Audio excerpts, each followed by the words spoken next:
High, ভাবছি লোকের video বসে বসে কেন দেখবো, আমিও তো ভিডিও তৈরি করতে পারি। যেইভাবে সেই কাজ শুরু করে দিলাম। আজকে রেসিপি হচ্ছে মিষ্টি কুমড়োর পাতা দিয়ে মসুর ডালের বড়া।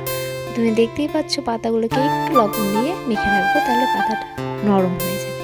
এখানে ডাল, 2 ধরনের ডাল দিয়েছি, সাথে রসুন দিয়েছি। এরপর বেটে নিয়ে তার মধ্যে একটু চালের গুঁড়ো ক্রিস্পি করার জন্য, চালের গুঁড়ো দিলে একটু ক্রিস্পি ভাবটা চলে আসে। তারপরে এখানে পেঁয়াজ কুচি দিয়ে দেব, তারপরে একটু হলুদ গুঁড়ো, লবণ, একটু মশলা, সব কিছু দিয়ে ভালো করে মেখে নেব। ভালো করে মাখা হয়ে গেলে এই পাতাগুলোর মধ্যে বড়া যে মিক্সটা সেটা ভালো করে আটকে দেবো উল্টে পাল্টে। তাহলে কি 2 দিকে যেতে থাকবে, খেতে ভালো লাগবে। তোমরা দেখতেই পাচ্ছ আমরা ঠিক কীভাবে মেখে নিচ্ছি।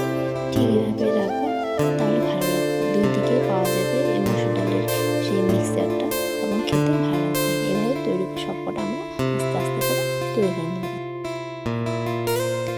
এবার কড়াইয়ে তেল দিয়ে সবকটা ভেজে নেব।